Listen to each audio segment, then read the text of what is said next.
here. I love you all. Hello and welcome to the Scannain Podcast, your weekly look at the world of film news, Irish and international. I'm your host, Darren Mooney, and joining me are... Graham.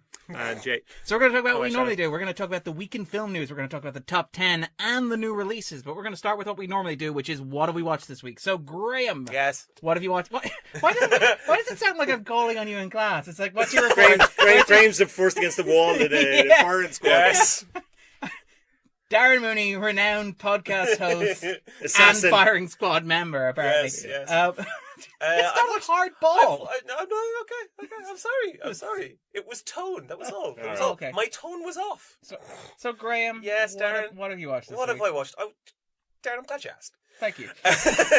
I watched an eclectic number of films. Some I can't yet talk about because they may be in the top 10.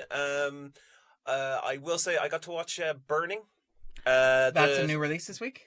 Okay, I'm done. It's like a buzzer round. It's like Okay. just sort of This is great though. For the new release, you're going to be flying. Okay, Yeah. fine. Okay, here we go. This might also be in it. There's no chance Dragon Ball Super Broly is in the top 10, is it? Because I would be also amazed. watched that. I know Although it it's still was. okay in the States from what I read. It was actually. It was number one in the States for a day when it first released. Made a ton of money.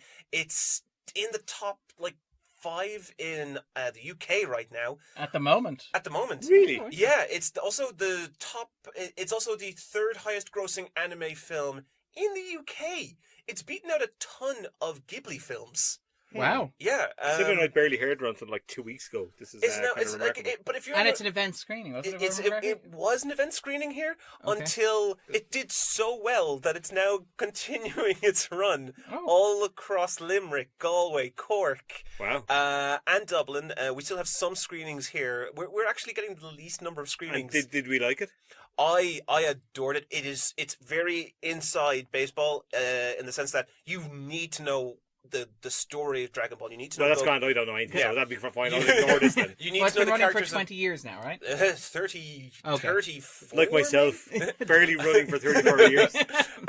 It's been going, I think, 34 years. I think Dragon Ball first premiered in 1985. I'm not quite sure. I know it was in the 80s. And it's Wow. been going strong for 3 decades at least. And Because when I came of age, it would have been Dragon Ball Z would have been the big yeah, thing. that's when was that's when it arrived here. Yeah. Like it only arrived here as Dragon Ball Z on Toonami. So basically, there was this big event. Everyone was like Dragon Ball Super, which is the next incarnation of the series. There's Dragon Ball Z, and now Dragon Ball Super. And it follows the main character Goku throughout his entire life. He's now in his 40s. We met him when he was 5. It's mad. This new film. As a film, it's a 5 out of 10. For animation, it's an 8 out of 10. For fans of Dragon Ball, it could be a 9, 10 out of 10. It is the most enjoyable experience at the cinema I have had in possibly months. Oh, wow. Okay. The cinema screen, both cinema screens, there were 2 screenings at Cineworld. I believe half 7 was the dub, which was in English, and half 9 it was subtitled yeah. with the original Japanese. Both screenings were sold out. Okay. So And- done all right. What was really funny was when we went up to the bar to wait for... We arrived half an hour early just to get in, just in case, didn't know what was going to happen. The whole bar of Cineworld was filled. Not a single person was there for any other film but I have Dragon Ball never Super. seen It was- practically anyone in that bar. I'm telling you right now, there was 30 Amazing. to 40 people in that bar half an hour before the film started, Wow. talking, just literally conversing, having a ton of fun. People were coming over to us, just like going, Oh, you're nice. you're here to see Dragon Ball, because they could tell because I was wearing a T-shirt that had the characters on it, and they too had the same thing. And there was a wonderful experience that when you're part of a fandom, and you get to see that fandom. You could see a film with that said fandom, like Darren. I imagine you have this with, like, say, the Dark Knight trilogy. You could, like, if there's a big event going on about that, maybe there's likely going to be one when the Alien Yes, the the 40th anniversary comes isn't it? around. 40th Yeah, the anniversary, 40th. I imagine that's going to be amazing. When this experience happened, the audience were in uproar. This film knew its audience, and we were in not tears, but we were in tears laughing. We knew what was coming. There was a lot of fan service to this, and I absolutely adored it. It was so much fun. I was there with 5 of my other friends. brought the other half with me, and she was bemused, and it eventually turned into actual amusement because she knows this property kind of. She's never fully seen an original episode. Okay. Because on YouTube there's a TV franchise Oh, it's the called abridged, is it? It's the abridged. She's watched the abridged, but she's never seen an actual episode. Okay. So she watched this and she goes, "Graham, that actually was one of the funnest experiences I've had." Oh. Because again, it doesn't take itself too seriously. It's a lot of fun, and the animation is stunning. And the story, though it's quite cliched, and that it didn't matter because we expect that of this franchise. Well, yes, the way you're talking about it seems it's primarily. Is this a movie about wrapping stuff up? Is this very much like the? No. No, God, okay, no. So this isn't if like anything, we're done. This is going to. Plus, it's made a ton of money. So it made so much money. Well, Jay will be talking about Deadwood in this context in a couple of weeks or a couple of months. Nothing's ever truly dead anyway. In this day and age, yeah. Like it's amazing that the franchise has gone this long with the same actors in both the Japanese and in the English. Oh. The only thing that's ever changed is that recently one of the Japanese actors sadly died, and she played Bulma in the Japanese. So that's the only time really that voice actors have changed out. So it was an incredible experience. Like just like when certain characters would appear, like. I'll tell you right now, there was a scene where two characters fused, became one person, and there was a massive cheer when that happened. An absolutely massive cheer. It was a mad experience that I don't think I can ever have replicated again for a while. And it really showed me that maybe as a film critic, you kind of miss that sometimes. We get to see a lot of films, but I don't think we get to see them in an audience that truly understands it sometimes. I mean, this is one of the reasons why I will advocate say evening screenings or going to see a surprise film or whatever. There's something about watching it in the audience, the communal experience, which is and I mean that's quite apart from say the academic dissection of it, discussion of it. But there is something about being in an audience and watching the audience or feeling the audience react. That's sort of that's the passion, the power of cinema as a communal art form. Yeah, the idea of you are yourself, but you are also part of an audience, and as the audience reacts, you vicariously experience that reaction through them. It was wonderful. A friend of mine that I've known for, I want to say like a decade and a half, just hearing him giggle like a little child, like he was in his teens again, when these two people were just fighting, and just because that's the core of the series. It's a great fighting anime. It was just when I heard him, I just go, we're back. We're being kids for just a little while. This hour and a half long film has just transported everyone back to simpler times. It's only an hour long, isn't it? It's an hour and a half. Hour and a half. It's actually one of the longer ones, and it's it's animation. It's anime, so it's presumably large portions hand drawn at least. Large portion. There was maybe I want to say 2 to 5 minutes of CGI stuck in. Yeah. But they overlaid it with animation. Yeah. So it was really good, and it's one of those events that I don't think I'm ever going to have again for at least a couple of years. But this is definitely reinvigorated. Like the show was doing well, but I definitely think this is reinvigorated. It's going to really bring everyone back who maybe has kind of just dropped off a little bit. And that was kind of that was the big one that I saw. But the other two are kind of just going back to films that I've adore. I watched Split. Oh, the James McAvoy, M. Night Shyamalan. Love that because I love that film. I think after seeing Glass, after seeing Unbreakable, and Split, I would say Split is my favorite. Really? That's I think the reason being James McAvoy, in my opinion, he sells that film so well. I really enjoy his performance. It's very much a showcase for McAvoy to a certain extent. I mean, I'm still not entirely sure what I make of Split. I admire a lot of what it's trying to do. I'm just not sure it works as well for me. What I do like about it is that it understands that what worked about Unbreakable was a twist that was not about it turns out that he's dead all along, or it turns out that they're actually living in the present despite that they look like puritanical village. Just two examples I plucked randomly out of the air there. Sure. But that's from Christopher Nolan films, right? Clearly. Yeah. But they borrow it's a twist that hinges on genre. So it's like you think you're watching a certain kind of film, and then it turns out you're watching another type of film. And I think Unbreakable is probably my favorite Shyamalan movie because it does that so well. Yeah. It starts out as a psychological thriller and then it evolves into, and what everybody now knows based on the sequels is a superhero story. Yeah. And Split, kind of an unconventional one. It is. No, that's why it's so good.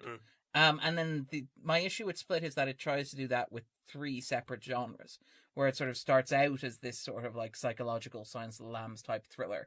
Then it becomes this supernatural horror, and then finally it becomes this sort of superhero story. I'm not sure that the bridges between the sort of component elements of that Mm. are as strong in Split as they are in Unbreakable. The funny thing is, I would still take it as a film by itself. If you Right. cut out the last part, the final Yeah. final scene, I would still say that's I could watch that by itself. That film, out of any kind of context or that, just as a singular entity, Yeah. and I'd enjoy myself. The last part was simply, I suppose, a cherry on top.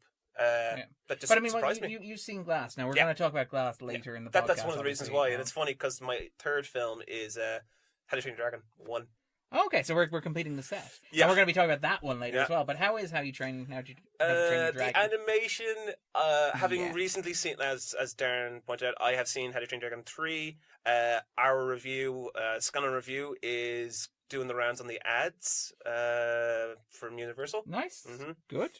They were very. So Graham pleased with hated my- it, is what we're I saying. hated it, and they wanted to go. They go for a counter marketing. Yeah. I think It's that's what they're ironic. calling it. It's Yeah. that's what Yeah. the kids are doing these days. Um, But no, How to Train Your Dragon. It's interesting. Like it's the weakest, but at the same time, there's so much. You can see where everything is leading, and it went You for think some the first bold one's the choices. that's interesting. I mean, See, it has the weakest villain, okay. and I love the villains in these franchises, like Grimmel in the third one, Drago in the second one. I mean, the first one is just a big dragon. Yeah, but the first one does do so much world building, though. It does. It does which, fantastic world building. Characters, etc., Yeah. etc. Which And allows the also, other I'm two- going Yeah, for yeah. more the technical side as well. Animation wise, like it's funny. I put up a thing of the 10-year challenge thing. I put up a picture of what Hiccup looked like in the original to what Hiccup looks like now in How to Train Your Dragon 3, and she's like, the animation quality has like 10 years. 10 years is a long time, though. 10 years terms is a long of time, technical especially for breakthroughs, yeah. animation. Especially for animation. Well, I mean, we were talking about this, I think, with Luke when we were discussing Into the Spider-Verse on another podcast, and he was making the what is that observation. podcaster? Well, we'll get to that in time. Yeah. But we were talking about Into the Spider-Verse, and he was remarking that, like, the thing about animation, particularly computer-generated animation, is the fact that, like, at the time that we were watching all of these films 10, 15 years ago, every single one of them was like, I have never seen Yeah, it's anything. cutting edge. That's Yeah, it. yeah. And I've never seen anything that looks that good. And, like, when you watch the sequels or the follow-ups, like, if you haven't watched the original in a while, you tend to, like, your memory rewrites the Yeah, original. your memory so rewrites it it. looks... It's like in Incredibles 2. That's exactly. Incredibles 2 is... And I think you pointed out as well the example of, like, the boyfriend. Tony is, I think, is his name. Yeah. Yeah, he freaks me out when I saw the original version of the boyfriend in Incredibles. It looks like a nightmare. Yeah. But again, you kind of paste over it retroactively in your memory. So it's kind of interesting to go back and to watch something like How to Train Your Dragon and say that, like, the animation is almost crude by today's standards. Yeah. It I is. think if you look at something like Toy Story is going to be a quarter century old Yeah. Yeah. in terms of the new one coming out. I think that'll be an interesting think thing. that's in interesting. terms of, like, yeah. I mean, there is. Well, I mean, even the texture of, like, Yeah. Woody's face. Face yeah. is weird. So yeah, that was the three films that I saw because I can't talk about the other two. We'll talk about the We other get two. to Yeah, you're not I know, barred, I'm just Graham. saying, We will I'm get just to them saying. in time. But yeah, I was really, and you're right. It is a weird kind of thing. I was watching after being inspired by seeing the latest and perhaps last entries in both. I was inspired to go back and watch the formative pieces that completed that circle, and watching How to Train Your Dragon. There's something so fascinating about the fact that they do a lot of things in that film that are very good. Like it's basically the boy and his dog. Yeah. But there's something I don't know what you'd call it when it happens when Hiccup loses his leg. Yeah. There's something so almost bold that I found that they did that In a family film. in a family film, the lead not only gets injured, but he loses something major, but at the same time it makes him greater than the other people in his life because he has now become perfectly synchronized with his partner. Hiccup and Toothless are literally inseparable because they fit together. rely each other on so much. They literally fit each other like a jigsaw. Yeah. And I thought that's one of the most bold moves. I remember seeing it for the first time and thinking that's an incredibly bold move to do that to your lead. And to this day, it's like one of the most bold moves I've seen in animation and in cinema. It was one of the examples of it's DreamWorks, isn't it? Mm-hmm. And DreamWorks Animation. But it was it was around the time that DreamWorks sort of started really upping their game sort of creatively and narratively in terms of you had Kung Fu Panda around the same time as well. Yeah. Which is a film that I think everybody was like had Another trilogy that really worked out well. I'm not entirely sure with Kung Fu Panda, but like those two films for me were like a moment where I was like, hey, DreamWorks might actually have something here instead of being the the perpetual Deep Impact to Pixar's Armageddon, or the perpetual illusionist to Pixar's. I will tell you right now, having been a fan of DreamWorks animation over the last couple of years, they have a ton of animation in their quiver that I don't think a lot of people notice. If you have Netflix, I have to recommend Troll Hunters, which is made by Guillermo del Toro through DreamWorks Animations. Three Below, which is the sequel series made by Guillermo del Toro and DreamWorks Animation. And Voltron, the Legendary Defender, made by DreamWorks Animations. And Troll Hunters is the live action one, right? No, it's fully CGI. Okay, what am I thinking? Troll Hunters, a Norwegian. Yeah, that's Troll what I Hunters, think. the film. Yeah, it's that's quite good actually. Yeah. Troll Hunters is a book series that Guillermo del Toro, I believe, wrote, and then he adapted into a TV show with Netflix. And it's a 3-season show. It's fantastic. It is I believe it is one of the last performances of Anton Yelchin. Okay. He plays the lead character for all 3 seasons. He recorded all his things most of his role posthumously before he was replaced by Emil Hirsch, I believe, after his death. And then Three Below is a sequel series that has like Nick Offerman, Diego Luna, Glenn Close, and Tatiana Maslany in it. They're the lead characters. They're the lead characters. Very fine cast. Yeah, Guillermo del Toro has this incredible way of just bringing all this incredible talent together to tell a wonderful story. Also, I would recommend, if you like it, Troll Hunters has got Kelsey Grammer in it as a lead character, and he's absolutely brilliant. And Mark Hamill. So yeah, I would say I don't think you can I respectfully disagree that I don't think DreamWorks Animations can be put down as the ugly cousin of Pixar anymore. I never said the ugly cousin. You said the Deep Impact Armageddon. But they had that reputation where they were a facsimile I think of. They've grown out of it. Yeah. Well, they've kind of they're not really a thing, though, are they? As such? No, well, I mean, they're still. They work with a studios. subsidiary, aren't they? Yeah. They're a subsidiary that works with a lot of studios, mainly Universal. All right. So, Jay, what have you watched since last we talked? Okay, we've got a couple. The mic is mine. We talked last week. I watched Dark River, which is the Cleo Bernard film with Bruce Wilson, which I really liked. Ronan mentioned The Arbor, which is an early, I think it was her first film. Documentary, and so I went back and watched that because I hadn't seen it, and it's kind of remarkable actually as a film. It's a story of a Bradford playwright, Andrea Dunbar, who grew up in the 80s in this really, really rough estate in Bradford in the UK, and she died. She was 29 when she died. I think she had a brain hemorrhage, collapsed in a pub.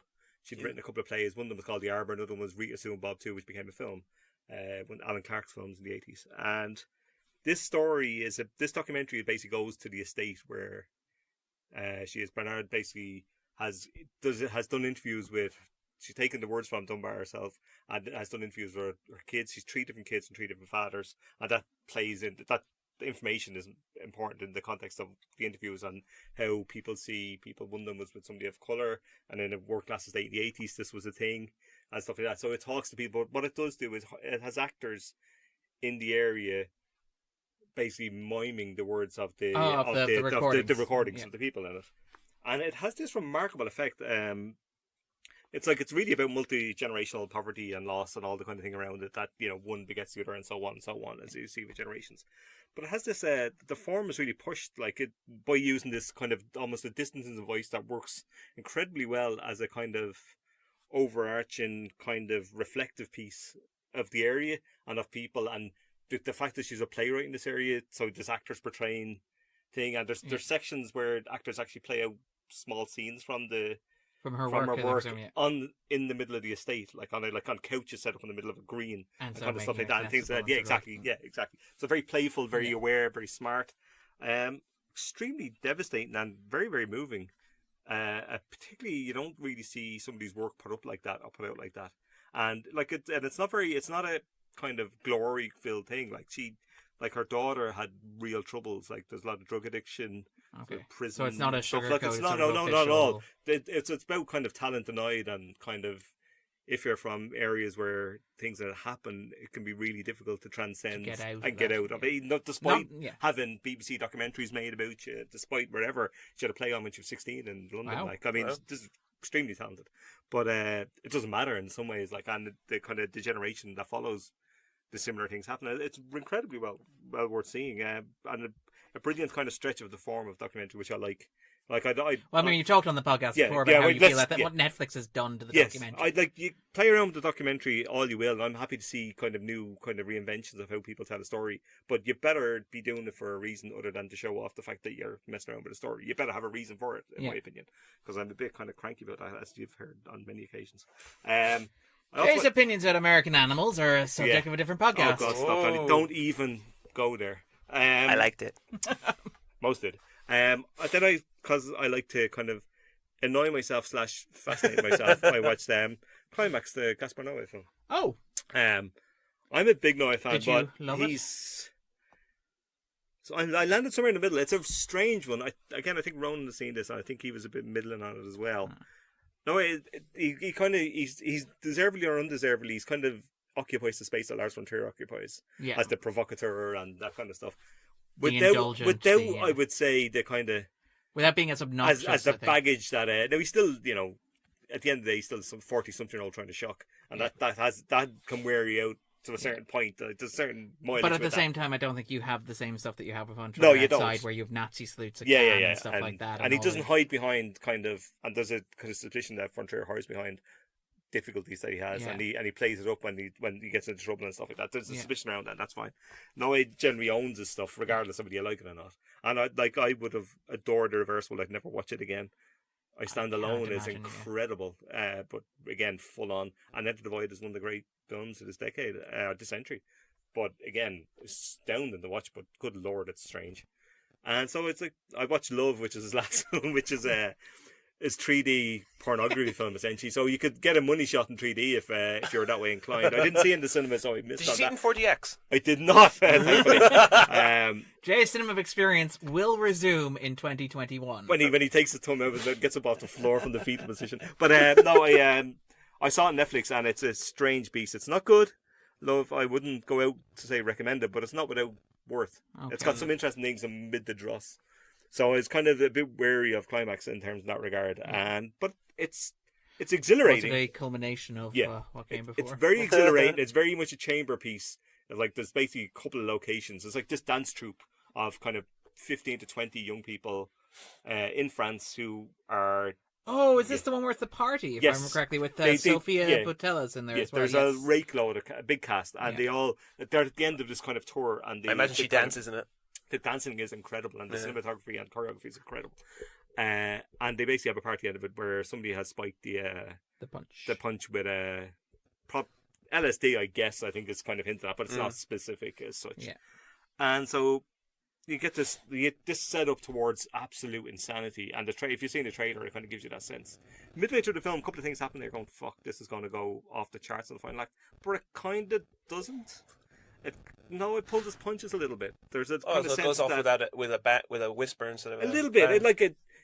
Things happen that if you hadn't seen one of his films before might shock you. Yeah, but by comparison, I'm not expecting the shock. It's more he's doing things that you've seen before. That he's falling back on stuff that he's he's done. So it's old tropes of his. Yeah, a little bit. Okay. And it's kind of disappointing because it was set up to go literally anywhere, and where it goes is probably the most obvious kind of place, most mainstream, and a bit, and like it's technically very, very impressive. Noé knows how to move a camera, he knows how to throw people around, he knows exactly what he's doing, and it's always visually interesting. But a kind of a disappointment where you think it was going to do a little more. Nothing new here, really. But as a technical exercise, it's fascinating and probably worth seeing in that regard. But and if it's someone's first time seeing one of his films, I imagine it would. Yeah, and I think it's about a nifty 90 minutes. And it's a way to so it's not a bad one to watch. But it's not great. I don't think this is in the top 10 and isn't released, so I'll mention it. Destroyer, which I saw yesterday. It is released, but it's not in the top 10. So I think it's perhaps worth mentioning now. It is very worth mentioning.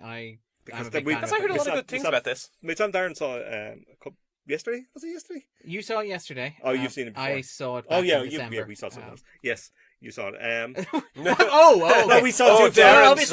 I saw two films yesterday. I saw one with Darren. I mixed the films up. Obviously, Jesus. Obviously, I'm not memorable. Darren, you were... How could anybody... Darren, you're always memorable. I'll never forget what's his name. But it meant so much to me. Yeah, I swear, Karan Kassim is a really interesting director. I really like The Invitation a lot. probably more than even most that kind of like I thought of a setup and kind of deliverance of what I was playing with. I really, really liked that. I thought it was very well made. So I was kind of look forward to this, despite kind of somewhat polarizing reviews. So a lot of people quite liked it, and a lot of people really dismissed it and got really irked by it.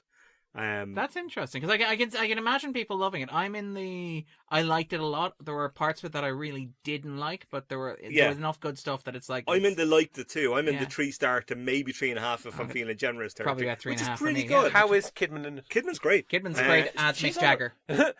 She's on a roll right now. The thing about Kidman is this whole thing about how she looks in the film and all that kind of stuff. I'd seen little posters and clips. Yeah. Sorry. I've seen clips of that and around that, and I've seen people talk about it. Weirdly, after 2 minutes of the film, I was totally on board with her performance. Because it's not the nose in the hours. It's not that. Yeah. She's acting physically. She's doing very interesting things. And this is the thing where you get those wonderful shots of her in motion. Like I mean, like when I think about Destroyer, I don't necessarily think of the plot or anything. I think of a scene of Nicole Kidman forcing her body through sheer power of will, like some sort of animated rag doll, to go out and kick the stuffing out of Bradley Whitford. And I think there's something very interesting in that, because I think the film has something going on that I really liked. The whole film weighs heavily, and it's mostly on the Kidman's shoulders in terms of character. And I think this what really sold it to me as a film. Because I was early on, I was like, we'll see what this goes. There's a point in it where there's a chase where she follows somebody on foot. Yeah. And it's the slowest, most heavy, like they're running through treacle. Yeah. And it's really interesting. Both of them are out of shape, and it's not necessarily that, but both of them are out of shape because of the material guilt and the lives they live. Yeah. And it's like, I really like that, because it's really well thought out in the context of the stuff that went before. Of the world? It's not even that, though. Like, this is one of the things that I really like in... And again, this isn't an action movie to manage expectations. No, God, no. But what I like in action movies and what applies here, and it's something that Atomic Blonde did very well, despite being a mess of a film otherwise. Very true. And it's something that, like, for example, the first season of Daredevil did quite well during the hallway fight, is the idea of, like, physical damage. The idea of, like... Yes. In a lot of movies, you get, like, it's a one-punch knockout or it's a one-smack knockout. What you have here is you have several moments, and in that foot chase that you mentioned, there are several points at which characters have one another on the ground, which would be where the chase would end. But somehow, either the person on top move another few yards. Yeah, that's it, can barely stand, or the person on the bottom finds a burst. But even of energy. the running of it is like they stop at various points. Each character that could easily got away if they were the usual superhuman person that runs the films. I mean, there's and even like the makeup is astounding. Like during a sequence, like a pistol whip, which is a standard Hollywood action movie beat. You pistol whip somebody and they hit the ground. Here, you actually get to see the makeup is astounding, where you get to see the skin peeling, and it's like it actually feels like somebody's hit a butt off somebody and dragged the skin down. It's a really tangible, visceral thing, and again, as you point out, it's a metaphorical thing. It's the idea of like moving through this world causes physical pain to people, but it's also like it's an accrued pain. Yeah. I think that's exactly it. I think because it goes kind of there's various flashbacks to in particular. There's 2-point stories running parallel of what happened 15 years before. You can contrast Kidman at like before the thing happened as she is now. Yeah, and everyone gets that kind of thing of it. Not obviously Kidman's the focus, but what it does, it's a touch too long, I thought. And it kind of wobbles a little bit in the middle, but and then kind of rights itself. But the performances are great, and I like the third act thing. Okay. Your mileage may vary on it. There's a thing at the end where you go, I don't know about that, or you go, all right, that works. That fits it kind of worked for me. I wasn't completely sold, but it kind of worked for me in general terms. And I like this. It weirdly has a thing in common with Lady Bird, actually, weirdly enough. Just to mention before I finish it, it has this thing where it touches on multi-generational abuse. Or with the relationship between her and her daughter, right? Because her daughter mentions what her mother went through, what Nicole Kidman's character went through when she was a kid. Yeah. And Lady Bird does that as well, where Lady Bird's mother mentions, my mother's an abusive alcoholic. And leaves it alone then. And both films leave it alone. Yeah. But you're let to... Well, again, like exactly whatever in the context of a film that is thematically about accrued damage, and the idea that like the scars weather and that like, you don't heal, like the fact that Nicole Kidman's character looks like she's held together by duct tape and sheer contempt for everybody else. But what I quite like there would have been a temptation in either of those films, and there is a temptation if you want to have a flashback to Nicole Kidman's childhood, or you can do that. You can show it, be explicit or whatever. But I like the idea of just leaving it there. And I kind of liked it. I liked it a lot. Better than I thought it was going to be, and I kind of enjoyed it a lot. One more I'll mention before I finish is a film I watched today, and it's a film today. I mean, when today? Earlier on, Graham. What, while we were in the pub? Yes. That was when Jay wasn't seeming particularly engaged with the conversation. It's like, yep, This is sure, great. Yeah. Thank you, Jake. This is a film that I was aware of a couple of years. It came out in 2017. I had heard good kind of word about it on Twitter, on various kind of review sites and whatever, and promptly forgot about it in the way of these things that happens. And you go, oh yeah, that was a film that came out. Briefly, Columbus, which is a film. Refresh my memory on this one. This is a film starring John Cho and Haley Lou Richardson. I heard this about is set in Columbus, Indiana, which is a kind of architectural kind of capital of the US. Like, there's a lot of kind of great architecture in it. This is kind of the setting of it where it is. There's a guy called Koganada, I think his name is, who is a visual artist. He does visual essays for Sight and Sound, BFI and stuff like that around films. He's done them on Creed, he's done them on Ozu and various other things. That's his video essay kind of guy. Does all these kind of stuff about different filmmakers. He's done Wes Anderson and stuff like that. Is he the guy? They're available. You can watch them on on Vimeo and stuff like that. Yeah, they're probably on YouTube and stuff like that. Exactly. But this is debut feature in 2017. And it's basically about a story where a kind of renowned architectural professor is visiting Columbus, Indiana, to give a lecture and promptly collapses and goes into a coma. John Cho is his son who comes from Korea to see him, go visit the hospital, and kind of strikes up a friendship with a kind of a tour guide who I've never really seen before. Although I'm aware she's other things, Haley Lou Richardson. I've never really noticed before. Well, she's films. great. Yeah, there's your connection to Split. Oh, she's in that, is she? She is, yeah. Which one is she? She's the girl who isn't Anna Taylor-Joy. She was also in Support the Girls this year. There are two Darren. Age of 17. She was They the both best get friend. eaten. Yes, she's the one who was also in The Edge of 17, and obviously, as we discussed, Columbus, and in Support the Girls. Yeah, which I haven't seen, and I heard very good things about. And she's been around, and I suspect she's one to watch. I didn't take notice of her until I've seen this, and she's terrific. But basically, she's a kind of 19, 20, maybe about to go to college, but wants to stay where she is. He's like whatever John Cho's age is, or 40ish. I think the character's around the early 40s. I'm not sure exactly what his age is, and he's amazing. Between this and Searching, he's fantastic. I told you a few things last year made me as happy in life as the For Your Consideration John Chu campaign. Yeah, I'm happy with that. Searching. I had problems with Searching, but he Chu wasn't the himself problem. is, He was great. He's not a problem in that. Like, no, I enjoyed the film, but like I enjoyed it until the third act, and then I get you. I get you for that. I get you for that. No. Actually, took a full star, if not. But anyway, that's it. But this story basically did knock around Indiana. Stay tuned. Go around Columbus, Indiana, looking at architecture, talking in a kind of before sunrisey type thing, but not really that, and not it has a Lost Translation vibe if you want to go that way as well. It's a similar kind of thing, and it's remarkable. It doesn't really do a lot, but the framing, and because the man's a visual kind of eye for kind of films and filmmaking as a kind of essayist, he frames the films astoundingly. The architecture is almost a character in the film. Like it's every shot you have people talking, something in the background is adding to the conversation that's going around it. So, and it does a remarkable things in that regard. And the leads are great. It has this real symmetry to it, both visual and the interior lives of the characters, the narrative, and literally the visual symmetry of like buildings, reflective things, gates, mirrors, all that kind of stuff. Two parts of a building coming across but not quite meeting, so that kind of stuff. It's really beautiful. Avoids practically all the obvious traps, particularly of a Sundance film. And there's a scene in it that almost does the Sundance bit that I've been complaining about for years, but the kookiness almost does it. But Giffable kookiness, because it's grounded and because there's a reason around it, it gets away with it. But it was close to the edge now, I have to say. You give it the benefit of the doubt. It's not a Giffy one, I have to say. Thankfully, it is great. I mean, great. It's one of the best debuts I've seen in quite some time. It's terrific, and seriously recommended.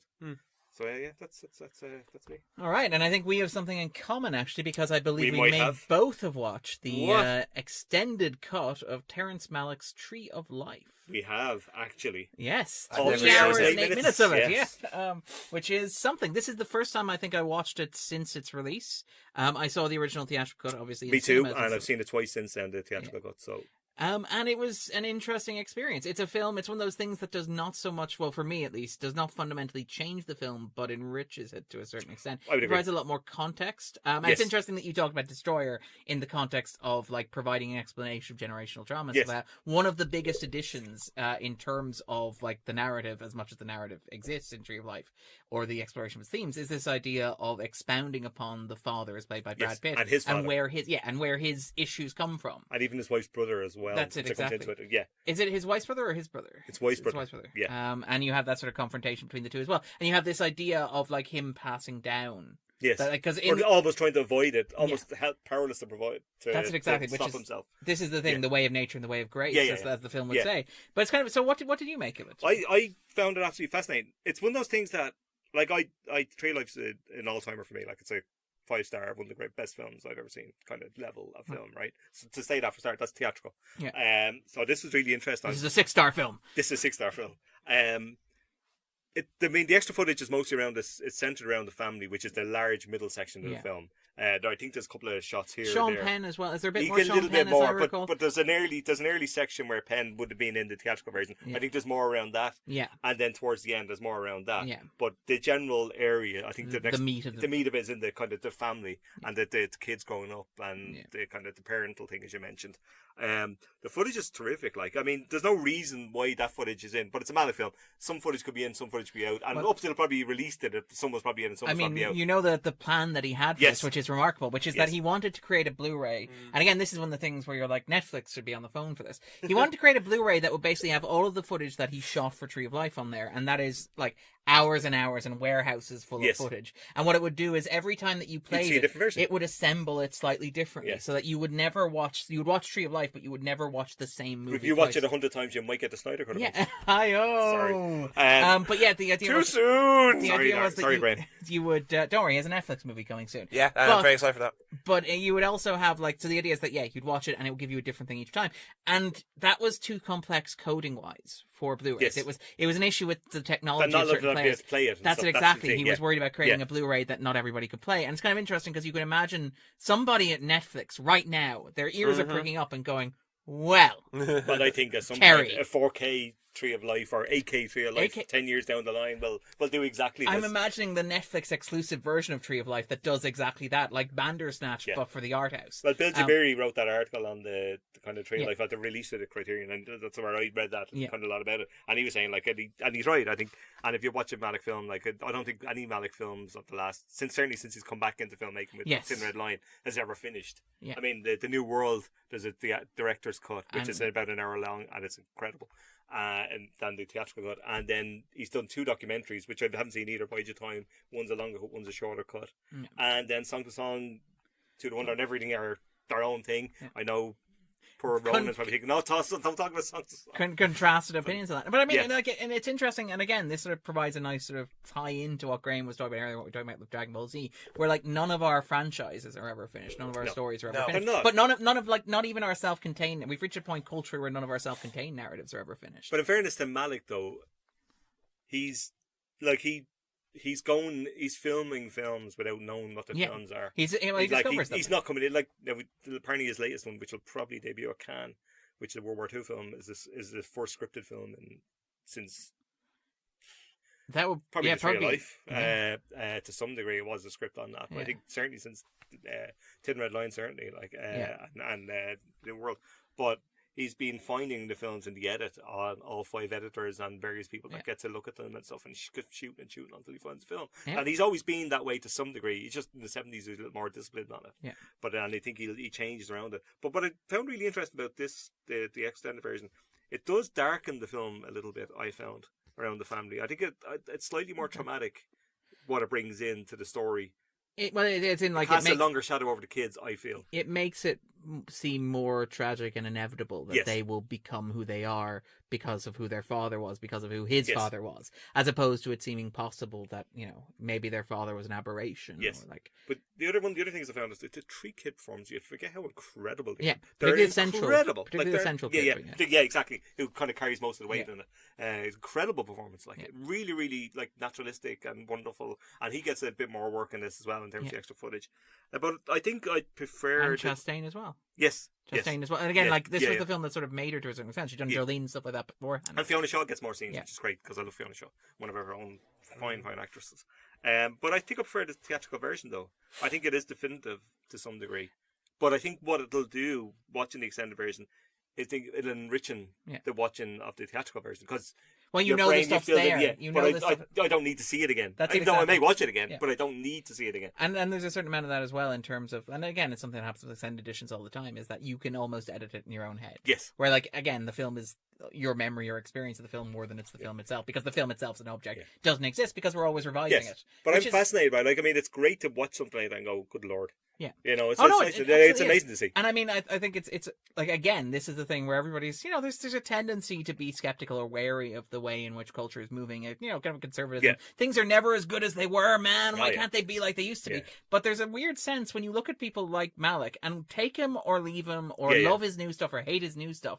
There's a sense almost that culture is finally catching up with him. Yeah. If that makes sense. Yeah, like, no, I agree. The stuff that he's doing now is like what he wanted to do, but he could yeah. never do before. Yeah. And again, I imagine it's only a matter of time before you get that branching Netflix Terrence Malick experience that is unique Good for Lord, me and could you. you imagine? But like, I know, it's it's a probably legitimate there. No, art house absolutely, I'd agree.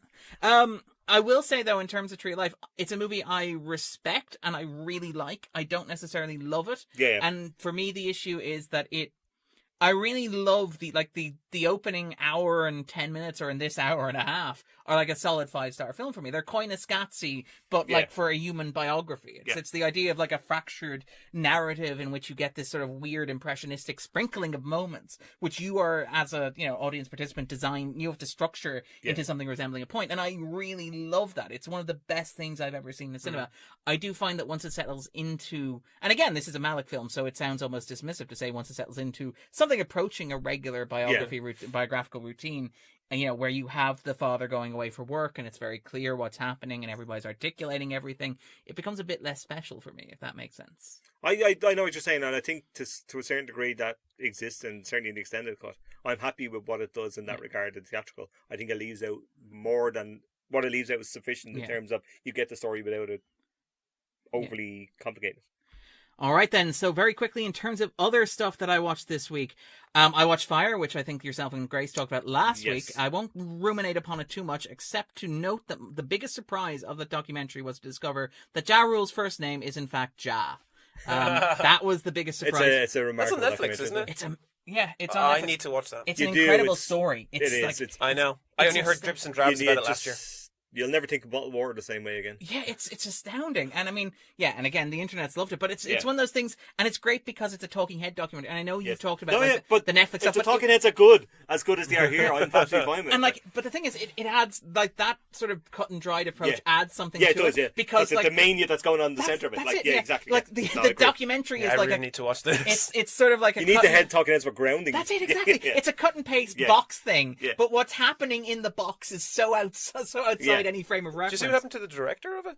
What happened to the director? He's blown up in like popularity because of the film, and he's actually hoping to use that popularity to make coven to help the people who suffered because of the Fire Festival, the caterers, everyone who worked, the community, the town. I've said last week that Chris Smith's a really interesting documentary filmmaker. He made American Movie, which is one of my favourite documentaries this century. It's incredible, and it's about movie making. If you haven't seen it, it's glorious. And he always wanted to make a film called Coven, which you can kind of see bits of and stuff around it. It's amazingly bad looking, but he's a remarkable filmmaker. He doesn't know what a GIF or a meme is. So when one of his friends went to him and said, "Dude, you're a meme now," he goes, "What's a meme?" And then he starts to see all the pictures. He's like, "Oh, cool." Also, there's a Hulu documentary, but apparently it's not. Apparently, great. people. I have heard that people have watched both of them and said together they make a very interesting story centering, obviously, around the Fire Festival. So from what I've heard, the Netflix Fire Festival one is superior, but they're both together could be almost like two jigsaw pieces. I think I'm happy enough with what I've got to have to be arsed to watch the second one. Funny you should say something that looks awful, because I have watched what for me is the worst movie I've seen of the year so far. Oh, wow. And that's something given we all sat through Gotti. I've watched Which Life is the Itself. best movie of the year. I've watched Life Itself. I've watched Welcome to Marwen. I decided Good last Lord. Friday night I would sit down and I would watch the new Netflix film, Polar. Oh, I've heard. Starring Oh. Mads Mikkelsen. You're in the minority on this. No, he's not. From what Everyone I've heard talk to it's hated. I've been hearing a lot of things like it's brilliant. No. It's terrible. It's the worst, lamest. They're already talking about a half-hearted- sequel. I can. Well, it's yeah. Netflix. They can talk about sequels. Doesn't make anything any better. But I mean, like, okay, so like the basic concept is relatively sound. It's the idea of, and I quote here, the most dangerous time for men is the year they retire. This idea that, like, for men, retirement and middle age is an excuse to retreat back into, like, juvenile, violent, sexual fantasies and stuff like that. And so you have this whole weird, arrested, paradoxical development, where as you approach retirement, men start acting like children. And on top of that, then you have this weird, I never stopped. potentially Big Short-esque premise of an organization of assassins that have realized that their pension fund is going to bankrupt them, and so enact a plan to prevent that from happening by, wait for this, assassinating the assassins. Which is like, That sounds kind of cool. that's a solid basis for a Pension film. one I didn't see coming. But I yeah, know. No, sure. neither did I. right? No, but Neither like, did I. That actually it's- sounds kind of it's- interesting. No, that's it. These are clever premises to work a film around. The only problem is the film itself is fucking terrible. It is Dan swore. amazingly awful. The director, who's Jonas Ackerlund, who's I believe Lords of Chaos is opening here soon. Is it? He has this weird fixation on oh, by the way, I just noticed that for Polar on Letterboxd, the picture is actually from Hannibal. The Lovely. actual picture Oh they have, my which God, is a really? wonderful bit of synchronicity. But yeah, so the idea is that, yeah, so Jonas Ackerlund, who's the director here, he has this very, I want to say, strange fixation on, like, posteriors. And this Oh, is that- most obviously creepy in all the really push shots on women's behind. Oh, as wait, they're no, never walking, mind. Which is really trashy and really lurid and not at all. Like, it's not. Does it at playful least or fun. balance it by giving... Yeah, it opens with Mads Mikkelsen receiving a prostate exam, Oh. and there's like a solid 2.5 minutes of the camera watching Mads Mikkelsen's own ass as it thrusts. Why? What? And what? I'm like, why? Why would you do that? Yeah, what is the point of this? Just give us a Carlsberg ad. But it is god awful. It is just like, it's obnoxious. It's got this sort of like weird, like this kind of Suicide Squad style font, this sort of like Ang Lee Hulk style split screen, but without any artistry to Yeah, it. you want to two be- things sound don't be kinda- copying things like that. It's like the, Those like, two things sound kind of and interesting to me. Somehow the most annoying part of the film is when it translates through subtitles Sante as Sante. It's really, really, really frustrating. It's a movie that opens with Johnny Knoxville getting No. assassinated. What? Oh, wait, Oh, it gets better. Johnny Knoxville getting assassinated while receiving a blowjob. This is where the movie there was pitches a itself. 50%. I had a 50% chance I knew that was going to be the sentence. It was going to be Yes. on the toilet, or Yeah. it was going to be that. I've never seen this, by It's- the way. I'm- Enough people have told me how bad it is. It's for me to- god awful. Yeah. And like, I need to it's see it. everything about it is like a cut price John Wick. You have a supporting cast who literally cannot act. Mikkelsen and Hudgens are trying their best, but they've got the material that they have. But you have a supporting cast who seem to have like covered most of their dialogue in ADR, reading off cue cards. You have Matt Lucas playing the poor man's Ian McShane, wearing these Matt gaudy Lucas? yeah, wearing these gaudy costumes, Not right? at all. But these gaudy costumes that do not fit him. He's Hey, playing maybe a it's Nardo. billionaire. He's playing a Maybe. billionaire who can't get tacky waistcoats that fit him.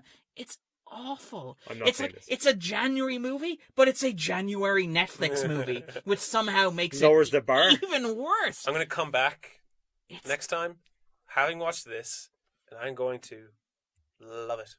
All right, and very quickly, I rewatched Batman 66, which is amazing. You can never get rid of a bomb. You can never get rid of a bomb. Massively influential piece of pop culture Damn cinema. right. It's just a joy from beginning to end. This Fat is shark repellent. yeah, and that noble porpoise who sacrificed his life to get in the way of the torpedo. But it's wonderfully, it's that sort of like wonderfully wry sort of 60s sort of like playful, self-aware stuff where the kids are watching. But you have like naval men lining up to salute Batman as he flies by in the Batcopter Nothing wrong that with is that. on top of Gotham City Police Department's headquarters, being fueled by Chief O'Hara. You have a softball Q&A at the press conference that Batman's organizing, which is like, sir, would you mind removing your mask for a photograph? And before before Batman can answer, the police commissioner has to cut in and say no, because Batman's just such a polite guy. At least he's not trying to lift it off. It's astounding. Also, it's maybe the one film where a giant rogues gallery totally works. It is, yeah. It's the one superhero film where a giant rogues gallery works. It's largely down to the casting, though, because the casting is absolutely astounding. Cesar Romero as the Joker, wearing the white paint over his mustache. But he always did that. I know he always did that, but it's still amazing to see. There's the moment where he comes in to serve their hostage. He's a police captain, and he's like, "Well, sir, you should go up on deck and get some sun." And it's just wonderful. Or Burgess Meredith as the Penguin, for example. Oh, he was amazing. And even Frank Gorshin as the Riddler, who is he is brilliant. Well, that's single-handedly the reason why the Riddler is a recurring Batman villain. The character had appeared in comics precisely twice before the series happened and then became a fixture of the gallery. Also, Gorshin's performance is hugely influential, I would argue, on stuff like Heath Ledger's Joker. There's more of Heath Ledger's Joker in Gorshin's Riddler than there is in Romero's Joker, I would contend. Do you know, I haven't seen this in about 20 years, and I may revisit at some point. I don't think I've ever seen it. I remember enjoying it, but I can't remember enough of it. Staggering. I don't think I've ever seen it. Oh, it's about 100 minutes long as well, so I mean, it's not, sold. you're sold. Sold. I mean, and Christopher Nolan shamelessly pilfers it for his Batman trilogy. Everything from the weapon of mass destruction stolen from a yacht to how he takes it out. Can't get rid of a bomb. But he gets rid of it. But anyway, so that about wraps it up for me. Let's talk about the week in film news. First of all, we'll open with some sad news: the passing of character actor Dick Miller. Oh God. Who is best known. Well, I mean, he's known for many different things. I imagine many of our listeners have their own favorite sort of Dick Miller role, from Little Shop of Horrors through to Gremlins. I would have known him as a recurring fixture on 90s television. So me too. Star Trek. In Star Trek, he was in Deep Space Nine, past tense, I think the episode was. But he was one of those character actors who you're always kind of glad to see in small sporting roles. I would have known him principally, or would have certainly discovered him, was After Hours, the Scorsese film, which he has a role in. After Hours is the one with Keaton, is it, if I remember correctly? It's Griffin Dunne and Rosa Arquette. It's great. After Hours is fantastic. Yeah, there was always a kind of, I suppose, warmth whenever he came on screen. So I was like, everything's going to be all right. He's gonna talk you through it. Yeah. So he passed away. He was 90 years old. Not a bad illness as these things go. In terms of other news, the big stuff happening worldwide, the Sundance. Sundance is happening at the moment. Yes. Sundance. Let's wait for all those gifts to come rolling in. Whoa, yeah, you were talking about Sundance Film Festivals and Sundance Film Moment. Yeah. But in terms of Irish news, it's worth noting that the Northern Irish documentary Gaza had its world premiere there. So that's very worth noting. Hold the Ground. Hold the Ground had a great reception there, I believe. Got a really good reception as well. Yeah. So people are very happy to see that. Very excited to see that. And it's been an interesting sort of slate in terms of, it's also notable because it's one of the most diverse Sundances. Well, it is the most diverse sort of Sundance ever. I think Robert Redford introduced it by saying, "Time for me to step aside." And Did he actually say that? He did indeed. Well, he said he's retired from acting. I think it's safe for him to acknowledge that. But I mean, 63% of the press are from underrepresented groups, which is very good, particularly when we're talking about criticism, which is a largely white male dominated field. Says a podcast with 3 white men on it at the moment. Yes. But of the 112 films in the official selection, 40% are directed or co-directed by a woman. Which is up 3% from last year. That's decent numbers. Yeah. Among the directors in the 4 primary competition categories, which is 56 of the 112 films, 39% of those are people of colour, which are also up from 3% the previous year. And those who identified as LGBTQ have directed 13% of the festival's films, which is the first time the stat's been noticed. So it's good to see that wave of change coming in. We want to see that everywhere, don't you? Well, that's it. It has to start. Some are a lot slower than others in terms of festivals, but it's great. It does. Well, I mean, that's the thing. And you're going to get a lot of coverage in Sundance. But it has to trickle up from somewhere. It does. It does. We were justifiably angry last week about the Academy Awards. The fact that they've only nominated 2 women over the 500 nominees they had, or 495 nominees they've had for Best Director. And while that's a fair complaint to make at the Oscars, it also reflects 4 the fact women, I think, wasn't it? For something like that. But one woman's won. Yeah. But I mean, and it's completely fair to call the Academy out on that. But that's a reflection of larger trends within the industry. Yes, it sure is. And I mean, you fix that by opening up the pipe, so to speak, by getting these films out there. And again, it's, we're still talking about this year's award season. And next year's award season is already shaping up at Sundance. Stop. Yeah. But it genuinely seems like an interesting festival looking at it. No, absolutely. And, we'll see how the year goes and see how that translates in terms of awards. In terms of terms of movies that break through. Exactly that. I'm kind of very interested to see apparently all the mid-budget films as well. Like the idea that there's a lot of discussion around how like Sundance is going to be the savior of the mid-budget American film. Films like Mindy Kaling's Late Night, which I'm very excited to see. I didn't know she directed a film. She wrote it. I don't know if she directed it. I don't know if she directed it. But it's herself and what's her name? Emma Thompson. Yeah. Really? Yeah. I mean, come on, tell me you don't want to see that. It's sold for big numbers. Like, how did they get together? I don't think they're together, Graham. How do Emma Thompson and Mindy Kaling get into the same kind of circle of people? Because who doesn't want to work with Emma Thompson? I mean, that's fair.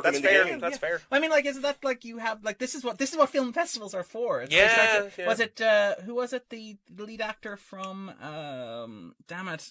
Mamma Mia 2, here we go again. What's her name? Amanda Seyfried. No, Lily Thompson. Lily James. Lily James. Like, you know, it's sharing. She's not just from that. She's from Downton Abbey. And from Baby Driver. Cinderella. I saw the ad for the Downton Abbey movie, which we'll be talking about sometime soon. Yeah. But yeah. Will we? But yeah, so I'm very, very like Sundance is, you know, so that's gearing up. That's good. That's good. And you know, you've got those mid-budget films, you've got the child actors still trying to shed the sort of pressure of that. You've got Zac Efron playing Ted Bundy in a companion piece to. Can you really call him a child actor? Like he's it's a child. Well, he was a child star though, and he's still pushing against that. Like I quite like him actually as an actor. I think he's great in Neighbours. I think I agree. Very well in Neighbours. Yeah, he's very funny in Neighbours. And there's a sense that with the Ted Bundy thing, he's trying to push against that as well. And you have Shia LaBeouf playing his own father and stuff like that. You'll see how the latest LaBeouf experiment will play out.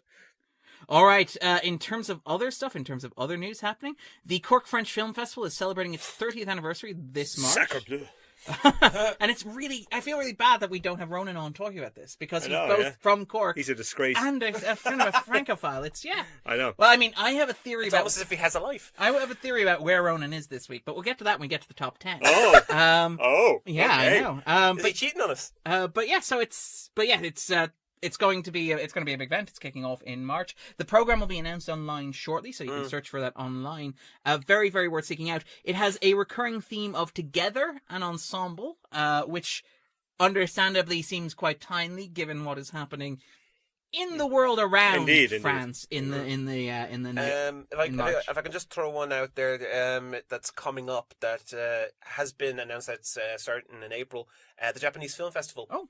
That is starting in April. They said that they're going to be announcing soon some of the slate. Is that Lighthouse? Is it? It's Lighthouse. It's all across Ireland. And they tour as well. Like they play in the model and they'll be in Galway. They'll be in Cork. I only understand Dublin though. You know, that's all I care about. But that's usually the majority of their films are always in the Lighthouse. They'll have some in Cineworld. I'd be fascinated if they maybe had something in the Stella. Yeah. I myself would actually love that. I haven't had a chance or an opportunity to go to the Stella in a little while, and I would like to go for something that's in the Japanese film festival because they always have an eclectic slate that I've found, and I enjoy every year. And they announced that there will be announcements soon, leading up to their festival in April. Excellent, and it's always a joy to watch. It's always a joy to watch. I always have fun. It's films that you wouldn't see normally. Yeah. In terms of stuff that's happening a bit closer to the present date, the IFI have announced their schedule for February, which looks like quite a good slate. Highlights include Kenneth Branagh, who will be there on Friday the 8th. That film. Why is he dressed up as Ben Kingsley? Somebody riddle me that one. It's insanely weird. Every time I look, it's like, that's not Branagh. What is that? No, I thought he was director. I thought it was starring Ben Kingsley. It's not. It's Kenneth Branagh as Ben Kingsley. What? It's right. I assumed he was directing it, and it was directing and starring in it. But starring as Ben Kingsley as Shakespeare. I don't think it's meta. I think it's just a bad idea. That's kind of amazing. I want to see. Yeah, maybe you wanted to stop Ben Kingsley from getting another role. I don't know what it is, and I'm not that intrigued to find out. I hope Darren finds out and tells me. So if you are at that Q&A, please Somebody feel free to raise your hand know. And ask that question there, whether it was like a sort of a Kingsley type theme that was going on there. In terms of other stuff that's happening, on Thursday the 28th of February, they'll be there, the Careers in Screen Day, which is an annual thing that they do for seniors. It goes along with Diff, doesn't it, as well? It does indeed, yeah. It's sort of part of Vimdiff. Diff Tales, Vimdiff, yeah. I like it. That was pretty good, doesn't it? I like that. What a difference a week makes, Oh my god. But yeah, so they've got along the way, they'll have guests including like Linny Abramson and Consolata Boyle, the Emmy Yeah, Award-winning it's a pretty costume heavyweight. designer, which lineup. is and again, it's for senior cycle students who are hopefully maybe interested in exploring a career in film. Young I suggest. people. Kids these days. Indeed. A couple of documentaries at DIFF that they'll be screening as well, including Floating Structures and What Time Is Death. I will be at both of those. I think Yeah. I've booked Paul tickets. Dwan. Paul Dwan's film. And, Jesse Buckley's also going to be here. Is Oh, she? yes. Well, she'll be here for the festival. Oh, for- well, I think I've got tickets for White Rose though. I think. Nice. I can't remember. I booked loads. Got to And- interview her director for Beast last year. It was great fun. I've heard Yes. he's lovely. I've heard he's Yeah. lovely. I've Yeah, heard from he's- people he's talking. absolutely Beast is great. pretty good as well. Oh, yeah, it's fantastic. quite I've really I enjoyed it. liked the performances. I thought it went on a good half hour. Oh, longer me too. than it needed to. I didn't love it, but I liked the atmosphere. And as a I debut. loved the ending. I adored the ending. Oh, As a debut, I thought it was Yeah, you know, I amazing. do. It's I very agree, I promising. agree. Yeah. And also, finally, the Chinese New Year Festival, the IFI, will be Mm-hmm. sort of in association with the East Asia Film Festival, will be hosting a screening of Yon Qing's Three Adventures of Brooke, which screened at last year's Venice Film Festival. Okay, Yep, so mark those in your diaries, ladies and gentlemen. very good. All right, then, let's move on to everybody's favorite part of the episode, the top 10. You're being me. sarcastic, I can't tell. No, I know it's everybody loves the top 10. And speaking of everybody's favorite part of the episode, at number 10, it's the favorite. I haven't seen it. I've seen it, but best not to ask me. I still haven't seen it. It's great. Yeah, I know, it's and okay. I keep meaning to. I'm a fan of Killing of a Sacred Deer. I haven't seen Lobster. You know- I wasn't a big fan, but I'm pretty much in a massive minority at this stage. So I'm happy to say that's probably me. I saw it again last week and really, really loved it. Well- At number 9, Wreck-It Ralph 2, Ralph Breaks the Internet. Wasn't a fan of this either. Thought it was okay. Oh, hey. Well, ringing endorsement from the Scannain Roundtable. At number 8, this one will probably get the blood pumping, Stan and Ollie. Hang on, Oh, I've seen 3 in a row. Yeah, in the top I know, 10. this is What's growing. This is bizarre. incredible. I doubt that. I think that'll be it. I'm rooting for you. I'm pulling through I- for the next one. I really Stan enjoyed Stan Ollie's Ollie. great. I really enjoyed My Stan favourite film of Ollie. the year so far. Steve Coogan. John C. wonderful. Reilly? Oh, sorry. No. I really think Steve Coogan just really I'd impressed me. agree. in He's this film. probably there. But and the two actresses, Shirley Henderson and I can't pronounce her name. I can't remember her name. She's great. She And it was two- amazing. Two wives are fantastic and get proper roles. In Like they say it in the film, 2 double acts for the the price price of of one. one, yeah. They And it were works. not lying. Yeah, All right. So, Jay, we've got 3. Can we make it to 4? I suspect we can't, but go on. Second act starring Jennifer Lopez. I didn't catch it, unfortunately. I meant it, Aaron, but Okay. then you told me about it, and then I didn't. Yeah. This is the Jennifer Lopez one, This is isn't it? Jennifer Yeah, Lopez one. About a second woman. act. Have you seen it finally? No, I saw it. I saw it Oh, back yeah. in Oh, did I you? saw it Oh, back in December. crap. We- Okay, you yeah. I haven't seen it. You haven't seen it? No. Okay, yeah, it's a movie. It's very it's interesting in how it plays with the conventional romantic Is comedy. it made in Manhattan too? No, well, as in that's the thing is that it is to a certain extent it's a movie about class navigation. It's this woman who never went to college who works as a blue collar manager at her local sort of deli or local sort of supermarket, and she can't progress any further in her career because she doesn't have a college degree. So. Again, she wishes one day that she had a college degree, and her godson overhears her, proceeds to set up a fake Facebook account, a fake LinkedIn, That's nice, and isn't get it? her an interview at this high power firm run by Treat Williams. Yeah, There's a name I haven't heard in a I while. know. I'd love Treat How's Williams. Milo Ventimiglia? Sturdy, reliable, solid. Awesome. as he tends to be. Awesome. He's the boyfriend. He's her boyfriend, long-term partner. But the movie is completely disinterested in him, which is great. Like, it's one of the interesting things that it does structurally is it adopts the structure and rhythms of romantic comedy, but decides it's completely uninterested in the idea of the central romance, which is quite interesting. No, it's a novel approach. The only issue with it is that while it does that, it also turns into this strange, egocentric sort of worshipping of Jennifer Lopez's character. So she's not allowed to make any mistakes, and she's not allowed to be considered wrong or to have those sort of moments that a character in a romantic comedy has to get over. But I saw a trailer where birds died and it was technically her fault. Yeah, the film gets over that very quickly. Okay. And it also it makes a point that she's not the one who lies. She's never the one who lies. It's her godson who lies. She just goes along with the Right. lie, and then Which is as bad as the lie. Yeah, lying. Not If in the this Nazis have taught us anything, Darren. Well, it turned into a very heavy discussion second act. Sorry. At number 6, Mary Poppins Returns. Still haven't seen it. Whoa! Whoa! I'm sorry. I'm only messing. I love how when Jay's comes out strong out of the gate, it's like, well, that's just Jay. But Right. whoa! I know, it's great. surprising, James just isn't it? kicked a small child down a flight of stairs. Or into a bathtub. Yeah. I was disappointed. I have to say, I was very disappointed. It might be because I have, I've had too much sugar, and this is just not going down. Fair enough. it's produced to a point that there's nothing interesting in it, into the sense that in the original Mary Poppins, there was not a dirt or a grime to the film, but there was a sense of lived in. That it felt lived in. This world felt like all the characters were these wonderful like corners of the world, misfits, and that. And in this, it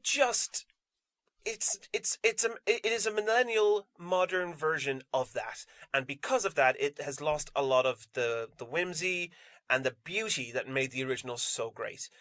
Yes, it's a sequel. Fine, it's not a remake, but the fact is that they're already planning a sequel to this, and how this film ends. It's Mary Poppins forever, baby. Mary Poppins forever, and then Mary Poppins and Robin. Yeah. It's Mary Robbins. Mary Robbins.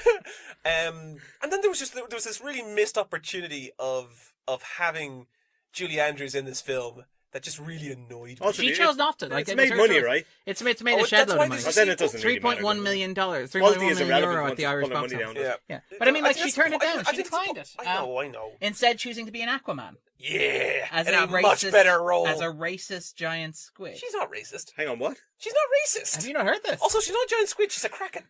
Okay, as a racist kraken. Listen to yourselves, lads.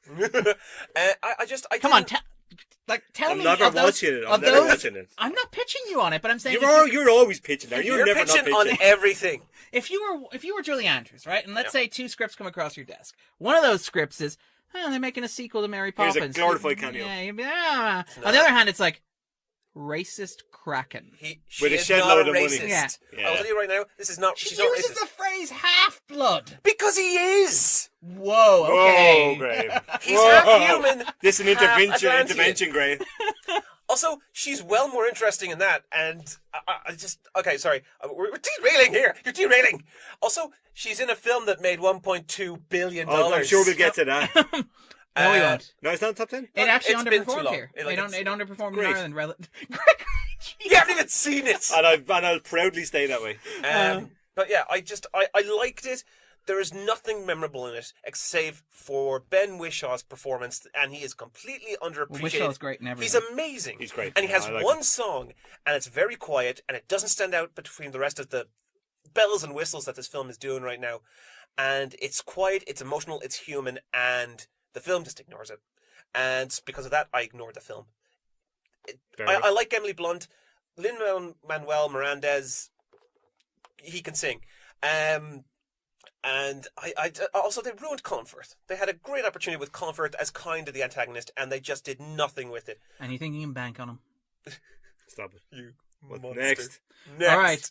I was accused last week of burying the lead when it came to this film. So, Yes. at number 5, it's The Mule, a movie in which Clint Eastwood, who is 88 years old, has no fewer than 2 separate threesomes.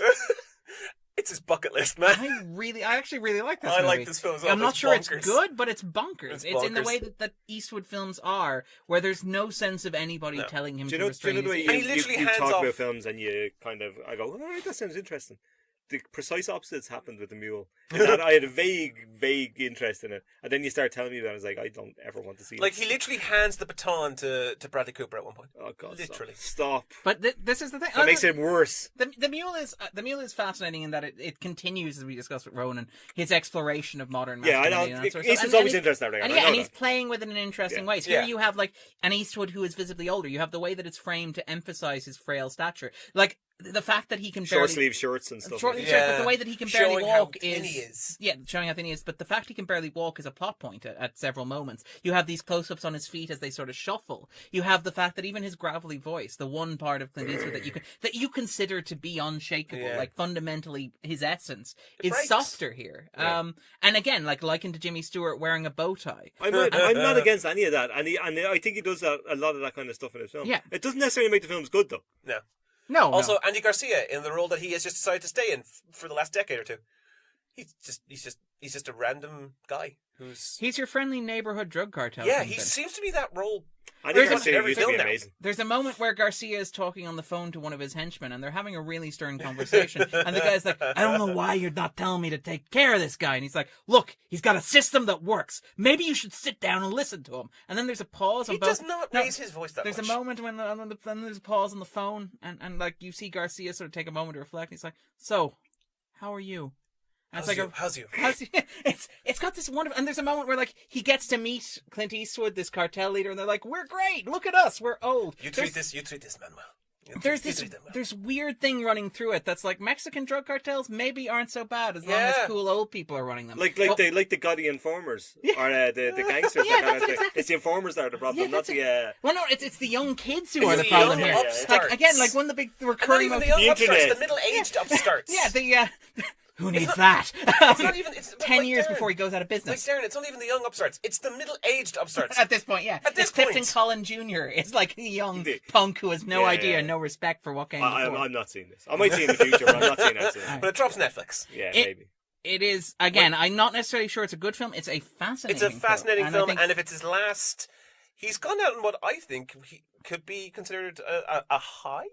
well, I think it's a better film than a lot of his more recent films Yeah. have been. And I think it's interesting. And I think his performance is interesting. And you can tell he's put up a lot of passion into it. Yeah. No, so I'm actually relatively happy with it. Yeah, as me it too. is. I'm not sure, again. Not entirely sure that translates to it being a good No, film. No. by the sounds of it doesn't. At number 4, it's Vice. Should be higher. Next. Should be higher. Vice is great. I loved it. I'm Yeah. not watching it. I love. Jay, we're not trying to pitch you. You Yeah. are, Darren. I'm not. Does that No, help? Graham, you're not. Okay. Darren's always in pitching mode. I loved So this why film. don't you take my advice, Jay? You know why? It's a I very know why Jay thinks divisive you're always, film. I know why Jay thinks you're always trying to pitch him. You keep putting your hands out to him. He's like, sell me this pen. It's like, come here, bud. Yeah, it's like, hey, That's what you're doing right now. Thing of it is, right? it's an audio medium. I'm painting the guys. Yeah, but I'm painting the audience A picture with lush words. picture I right had now. made a point to the during the week on our group of that I'm not sure Sam Rockwell can act, and it got a bit of a pushback Yeah, because you know what? Galley's Quest is a masterpiece. because everybody loves him, right? Yeah, Right? yeah. But that's not necessarily the same thing. Do you get He's me? not Keanu Reeves. Like Keanu Reeves is a Oi, guy. oi, like oi. we love. I don't Keanu think Reeves. Don't you throw- he's as good as Don't Keanu you Reeves. throw, Whoa! don't you That's throw where I'm getting Keanu at. under the bus I here. love Keanu. I think Keanu's great. I'm Great, just but not don't sure he- start this. I'm not sure he looks. In fairness, great I actor. started this, Yeah. but yeah. Like I think Rockwell, at least Rockwell gives performances. Like, Yeah. they tend to be They- large and they- exaggerated. They tend to be him. But what about Rockwell plays himself slightly Jay, bigger. Jay, I- what about Moon? What about Moon? Eh. Oh, come on, really? I love the idea of Jay going for drinks with Sam Rockwell and being disappointed at how boring. Actually, he is. no, in fairness, he looks like he'd be a good guy to go for a drink with. What I'm suggesting is that I'm not sure Seven he's Psychopaths? very good in films ever. Seven Psychopaths. That's a dreadful film. That's not a dreadful It's film. a I love that dre- film. Let me tell you something. Wherever everybody, Seven Psychopaths is an appalling film. I like that film. Oh God, no. Anyway, All right. Galaxy blood pressure Quest. building. Galaxy Quest. Galaxy Quest is good, but Galaxy And Quest he's is just brilliant he's, in it. he's just playing Sam Rockwell. Please don't kill our Jay, Can I- Graham. Can I just ask, how, like, do you know Sam Rockwell personally? That you know, that's him just playing him. No, he literally does the same That's just thing in Sam. every film. It's the same kind of, oh shucks, aren't I the lovable rogue? Almost winking at the audience thing. That's pretty much his bit. I mean, like you It's say a good that- bit. You say that like actors having bits is a bad thing. No, it's not, but I'm just suggesting that he may not be the greatest actor in the world. That's I all don't I'm think saying. anybody not said he saying was that. the greatest actor. We We're just said he talking- was a Oh, good you actor. were, yeah. No. We're talking about the here film. Goes backtracking now. Yeah. Look at No, we're talking about retreating. Vice. Yeah, we're- You yeah. brought up See, here's the funny thing. Now, here's the funny thing. We talked about That's Vice. amazing. You brought up Rockwell. I think there's a little love going here. He secretly loves Sam Rockwell. Well, it secretly won't be seen Vice anyway, so that's But yeah, fine. don't bail on it. don't even start Okay. I'm trying to find another joke. I can't. No, there's Don't no be more. a dick. Ah. Okay, sorry. No point beating Woo! that. No more. That was good. Oh, Stop, really? stop. Wait, I really like Vice. I loved Vice. I really liked Vice. I found it. Again, McKay adds his signature style to it. Oh, great. Now I'm sold. I'm not trying to sell you anything. I'm speaking of my mind. Okay. I'm speaking to the audience. Sorry. Go Sorry, ahead. audience. Speak to the audience. But yeah, no, Vice is I really one of loved the it. most divisive Best Picture nominees in recent years. Divisive, very good. The fact that it's the second lowest Rotten Tomato score of any Best Picture What nominee. did it got? It got 64%. Really? Yeah, American critics did not really care for it. European critics are slightly more positive on Mm. it. I suspect because there's a tendency towards irony in European criticism. Also, I suspect because we're a little further from the actual situation. The situation being depicted. But I think it's fascinating. I think it draws an interesting parallel between the Bush era and the era in which we're currently in, which is something that can get a little bit lost. Yeah. I also think it's very clever on the idea of like stripping out the ideology from politics, the politics of power as politics of themselves. Also, I will say it has wonderful performances in it. I will say Steve Carell is being completely ignored. I mean, his Rumfeld is fantastic. But I mean, how could you be better than his beautiful boy performance? You're waiting for a moment where Donald Rumsfeld sits in the Oval Office and reads Nixon's diaries with pictures, with little pictures. How do you get impeached? Written on it. I am a crook. Next page, crook? Question mark? Question mark? Yeah. And I love I have to say Bale is fantastic in this film. I'm coming undone with a picture of Tate Oh my unwinding. I want to see that version of it. Professional The guys. boy version I would of Vice. watch that. Sorry. Sorry, Professional. Sorry. Ugh. I I can't believe apologize. I'm the one saying that. But yeah, I liked Christian Bale. Christian Bale's great. Yeah. Oh my god. Well, you'll be pleased to hear he's promised not to gain or lose any more That, weight. that's Yeah, good he to hear. can't That do is this good to hear. anymore. Please stop doing it, He Christian. literally can't do it anymore. He's been told you Although, can't do it anymore. To be fair, I You're too suspect old. that's the equivalent of the Daniel Day-Lewis "I'm retiring from acting and give me an Oscar" Yeah, sort of yeah. pitch. All right, at number 3, having earned €500,000 at the Irish box office to date, it is Mary, Queen of Scots. Not seen it. That's done okay. It's done very well. Again, that's the power of I mean, Saoirse I Ronan wonder. as the Yeah, leading woman. I kind of imagine that was the power of Saoirse Ronan. Yeah. Which is great. Like, I mean, she's a leading lady and she needs Or as like the Americans call her, Sayers Ronan. The thing Saoirse of it is in right, inertia. of the films that are out that I haven't seen, even though I'm probably certain I'm not going to love Mary Queen of Scots, it's You're probably gonna the see one it. I'd see of the ones that It's are there. the one that Which is I not most exactly a want. glowing reference. It's one of the ones, one of the Oscar sort of contenders, award season contenders that I most wanted to see. And it's also one of the award season contenders with which I was the most disappointed. Yeah, I know you said Sure. that. And I don't think Niall was too fussed either. I think Grace quite liked it. Yeah. So like I probably not going to get to it in the cinema, but I will watch at some point because Ronan's always worth watching. And, I'm what's her thinking face of very watching good it as well. Robbie. Robbie, yes, she's always good. But she Yes, is. yes. Even in variable films. If only they were in the same film for more Indeed. than one scene. But listen, that's the film. But That's isn't all- the whole that's point? the story. That's But what you got. historically, like the Well, thing is though, Do a Darren, different film. I was gonna Yeah, say. I know. But you get what you get. Like Darren, historically they never met. No. No, I but don't there even was mind that also so a much. period where they were in. There's a period where where one of them was in a captive of the other for an extended period of time and implicated in a plot to kill the other I one and know, overthrow her. But they kingdom. never met. That's But I'm historical. saying that if you're telling the story of these two women, maybe you should put the emphasis where those stories overlap, rather than confining that to a single line they of still gave dialogue you in a a closing scene. montage, So give you a scene. in which one of the women wins because her son takes the throne because she can have kids.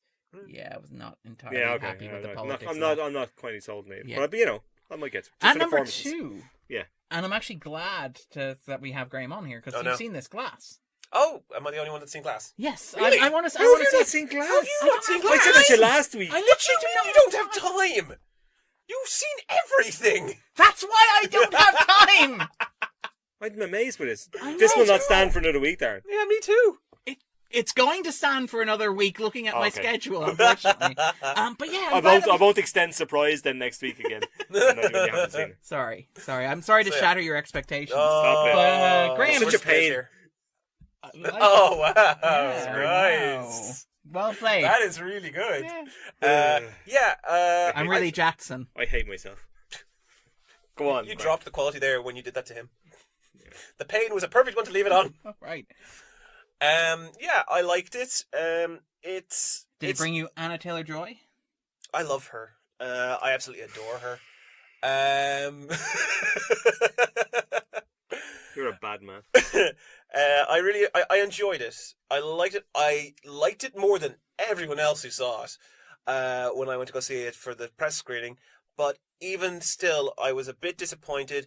And I think the reason a lot of people are going to be disappointed in this film is you put on your own expectations of what a superhero film is now. I think Yeah. the thing of it is as well. And I haven't seen it, and I'm probably not going to see it for various reasons. But I saw Unbreakable, and I do like Unbreakable. I think it's very good. Mhm. I haven't seen Glass because my McAvoy mileage varies depending on. Oh, you mean and- Split? Yeah, or sorry, Split. Yeah, sorry, Split.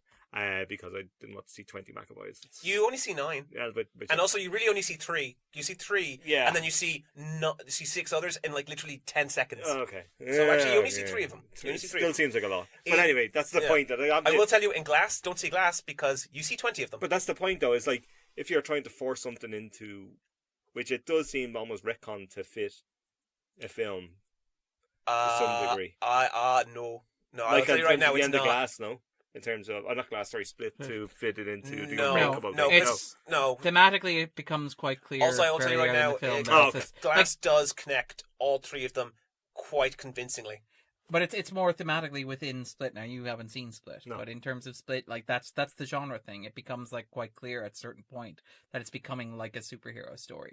So it's not What as he if can do. It doesn't pull the rug out right at the it's end. not as if. No. Well, there is the thing right Yeah. at the end. The twist is Which I presume it's what's his face. The twist is Bruce Willis. Yeah. It's not really a twist. It's not even a at all. twist. Yeah, but it's that's the reveal. But thematically, that's well seeded. Okay. The only issue is that, like, again, while Unbreakable is a hybrid of a psychological thriller and a superhero film, which are 2 genres that work relatively well together, Split is a hybrid of a 1990s serial killer film, Yep. a supernatural horror film, Yep.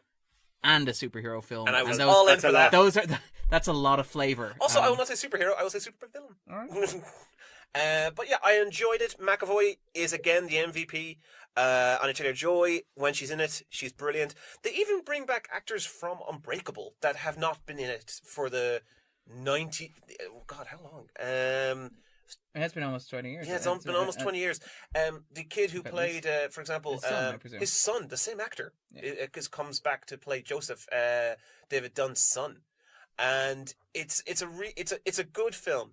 The performances are really great, but the conclusion will lose a lot of people. I've heard that. Yeah, the without conclusion- knowing it, I've heard a lot of people say that. Yeah. But again, I enjoyed it, but it is, in my eyes, the weakest of the 3. And that's also not an insult because I loved Unbreakable. I absolutely adore Split, but it is the weakest of the 3. But again, that might be because of my expectations. If this had come out before the Renaissance or Glutz or just sheer... But I don't think it could have. Like, I don't think cacophony of superhero films we've got now, I imagine people might appreciate this film more. But I don't think it could have. Like, No, just God, no, no. Strategically, economically, organizationally, I No. don't imagine this Like, it could came have out been at the best time this year, in my opinion, because there's still a large gap for any other superhero star coming out. Yeah. But yeah, I think that's the problem. My expectations were of one thing, I got another. I still enjoyed it, but yeah, it's a little disappointing. The performances are great. Bruce Willis is subtle to the point of I think he's asleep at some points. Oh.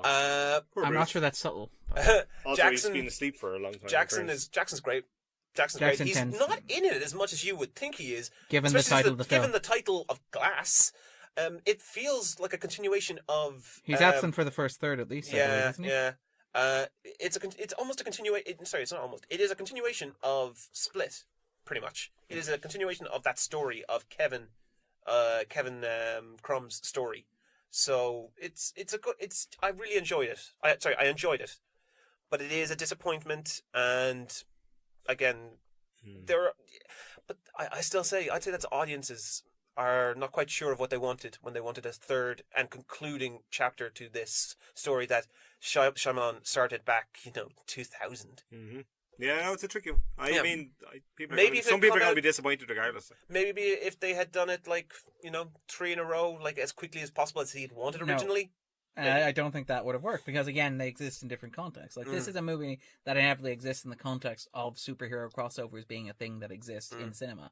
I can't imagine this working without that. I can't imagine Universal being like, so you want to do this thing that nobody's ever heard of before with character nobody's ever heard of and on a budget that is far beyond I what we would will give tell you right now, Shyamalan has funded his last 3 films himself. Yeah. He didn't get it from the studio.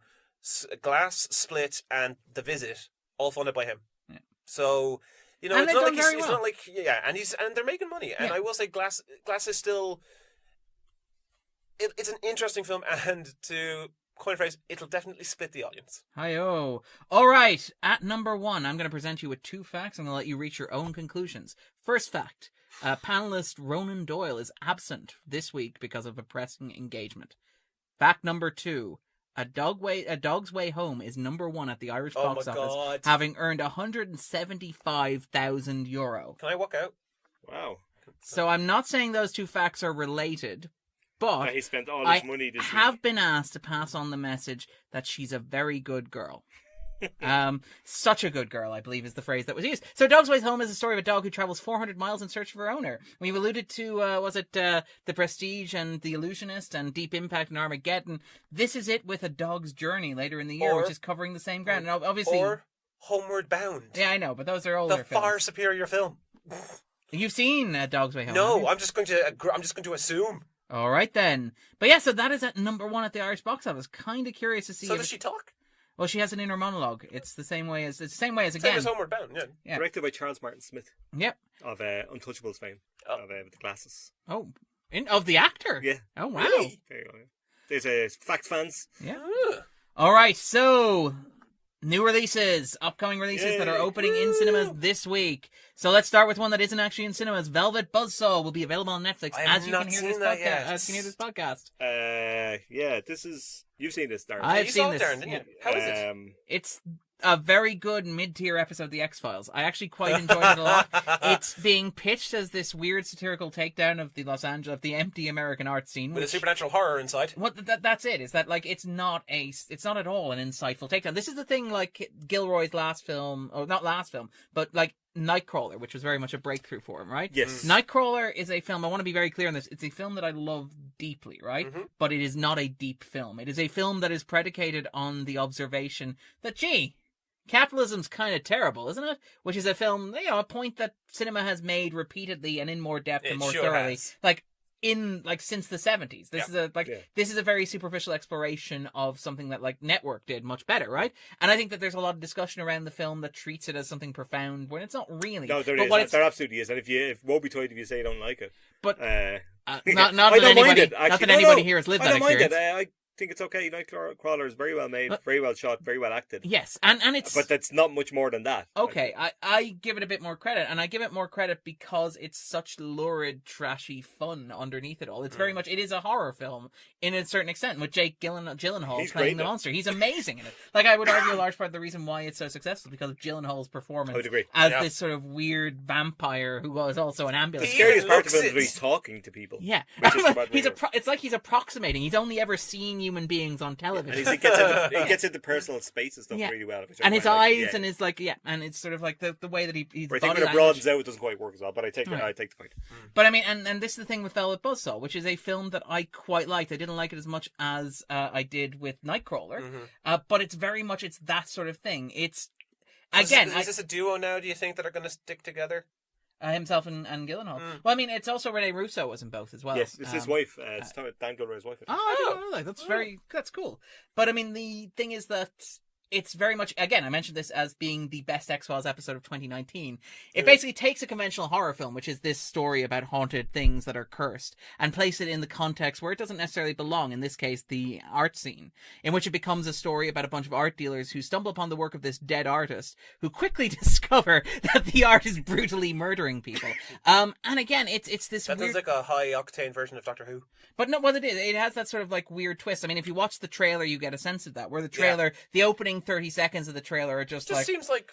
it's this normal. standard like wry satire where it's like critique is so emotionally draining, and so limited, and this sort of stuff. It's like, well, sober hasn't been good for him, has it, darling? That sort of stuff. That sort of pithy, junior cert English. Well, maybe people who like art maybe people who deal in art are superficial. What a hot take!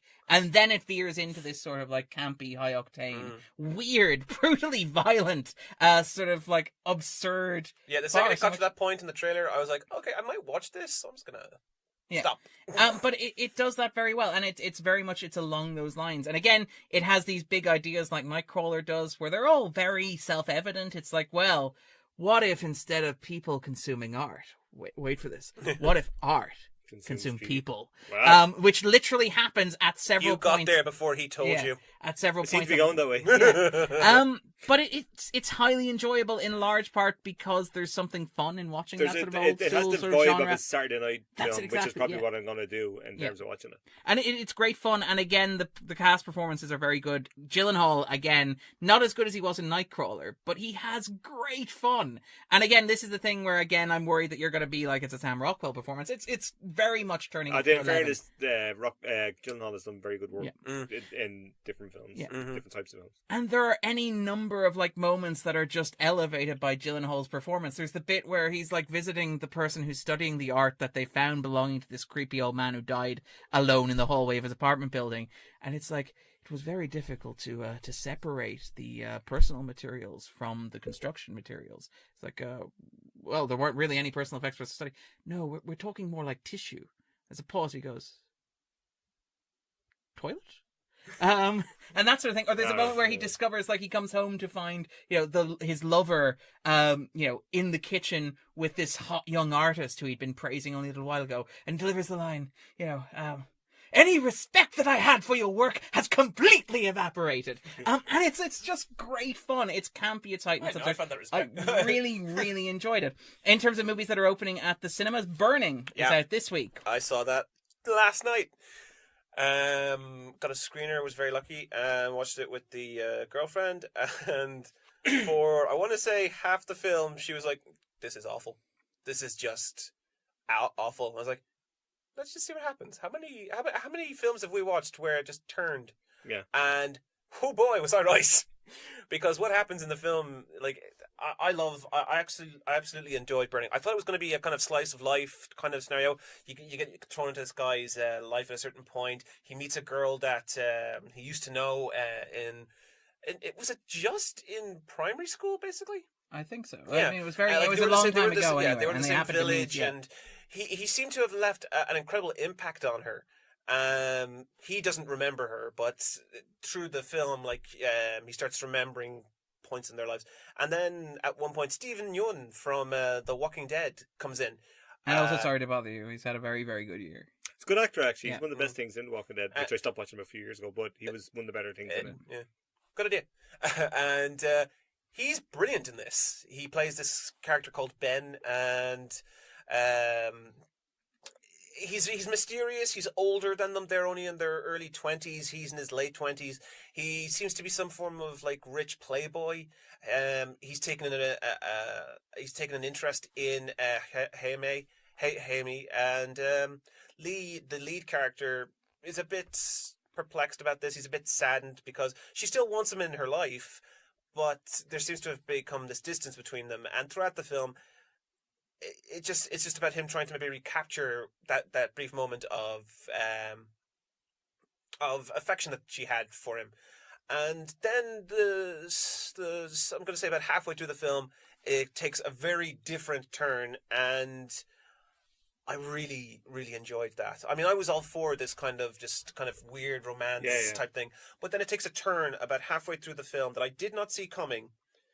And the way it's written, the way it's acted out, rewatching it would be fascinating. Yeah. Rewatching I've had that with a couple of films where you know what you know. Yeah, what you know now. Yeah, like even even afterwards, talking with Breed, I was like, knowing what I know, knowing the dialogue, this would be really fascinating to watch again, just to hear what Ben and Lee's conversations are, what Jaime's conversations are, stuff like that. It's really, it's a surprisingly good film. It reminded me of Shoplifters in a sense that also took a turn in the later part of the film.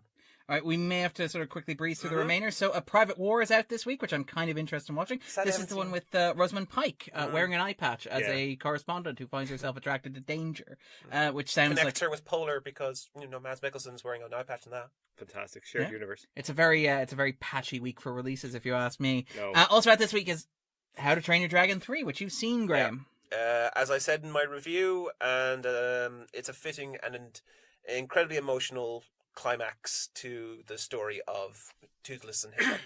I really enjoyed it. I'll probably get to it. I'll probably bring my niece to see it. It's definitely for the little kids. I was at a child's screening. and there were it was the premiere. Parents were invited, everything like that, families, and my God, tears, laughter, everything. It was the whole. It's what you want when you go see a film like this. Sure. Opening this week is Escape Room, which is apparently much better than any January or February sort of mid-tier horror movie. No, generally this is where Blumhouse drop their sort of, their sort of schlock, like Truth or Dare last year. Blumhouse's Truth or Dare, to be absolutely clear. But Escape Room is apparently, I'm kind of curious about this one. I've heard mixed things. Yeah, but again, the mixed thing is much better compared to what many of those January get. horror film. So I'm kind of curious. I want to check that out. It's about a bunch of teenagers who get invited to an escape plan room. They're not teenagers. They're in their 20s. Okay. But this is very much... it's young people. Yeah, this is very much in the style of... let's make something hip scary. What are the kids into these days? Yeah. It's from the school of fidget spinners. No, escape room. Can we make electronic dance music? Okay, also out this week you and I have seen this one, Jay. Can You Ever Forgive Me? Yes, we saw this last night. Yeah, I was really forward to this. Marielle Heller directed it, Diary of a Teenage Girl, which I thought was fantastic. This sort of follow-up film. And one of the awards films that I hadn't seen is the one I very much wanted to see, because I've been hearing great things about it. And I liked it, with kind of a couple of reservations. Not quite as good as we thought it was going to be. Problems, but funny. The cast are very good. You liked it, Darren, in that regard? I liked it a lot. I think it relies a lot on the cast. Does Reggie Grant deserve that Oscar nut? Yes. Yeah, I can't argue that. It's very gentle, which is most striking about it, in that it seems to, it's a movie where its lead character is very acerbic, very bitter, very pointed. She has a very almost nihilistic view. There's a moment where she says, I like my cat more than I like people, which doesn't quite capture how much she hates people. But the film itself... Neither does the film. But that's the thing about the film. The film is very gentle. It's very soft. It's almost afraid of, embracing some of that darkness. I think you pointed out as we were leaving as well, it's also not sure tonally whether it wants to be a comedy or a drama or a thriller at a certain point as well. It did. It could have been of anything, and it's not quite enough of any of it. It plays at everything. Now, I kind of like that aspect of it because it gives Grant and it gives McCarthy it's room great to performances, work. but it just, as a film, it kind of drags it down slightly. Yeah. But enjoyable. I wouldn't put anybody off it, but not quite the film I was hoping it would be. All right, and then finally opening this week is Green Book. Yeah. Well, yeah. I thought it was I like it. I mean, God, hearing all the crap that's come out about it. I mean, it's not Bohemian Rhapsody, Bryan Singer bad, but it's bad. Hearing all the stuff that went on, but I mean, it's hard again, especially when you hear how certain people view the film, about the fact that it's propagating the whole fact of racism and the white savior and all that kind of situation, but. The idea of telling the audience that racism is solved or it doesn't exist past the Mason-Dixon line, those are the problems. I still enjoyed the performances. Technically, it is gorgeous to look at. The music in it that Mahershala Ali performs on the piano as Don Shirley. Yeah, as Don Shirley. Though not technically, because he didn't actually learn. Yeah, well, I mean, very few people learn piano to the level of Don Shirley. I mean, to be fair, Don Shirley was learning since the age of 3. Yeah. So that was his first professional performance. Yeah. But if you want that second best supporting actor, what I love about it is, and what most films of this, when that happens, is they'll cut away from the person when they're playing, or they'll just focus on the hands. What I loved about this film was they did not. You see Mahershala Ali, you see his hands, and you see how he's playing, and it's beautiful. It's sorry to break it for you, but you actually CGI'd piano player's hands on Graham. I'm afraid. I'm sorry about that. Obviously, but it's the fact that it's done. That it's technical wizardry. The fact that I'm joking. Jesus. Jay, in his spare time, travels around telling people that Santa Claus doesn't exist. That's actually not too far from the truth. Oh, but anyway, no! All right. Anyway, you can hear my thoughts on Green Book when we discuss on the 250 this weekend. Myself and Andrew and a very special guest. That very special guest is bad Viggo Mortensen impersonations. We'll be discussing the film in depth. Fantastic. If people want a bit more Graham, a bit more Jay in their lives, where can they find you guys? I'm all over Scannain. Ton of my reviews. You can check it out there. And every now and then I pop into the 250. I hope I'm still their number one guest, because, I like that. You're the number one in our hearts. That means I'm not anymore, am I? That's because you're in the room as well. Oh, okay. All right. But no. Every time I have you on, it's an absolute pleasure. It is an absolute pleasure, to be clear. At Jake on Twitter, I'm doing nothing else. All right, take it easy, guys. We'll see you next week. Bye. Bye.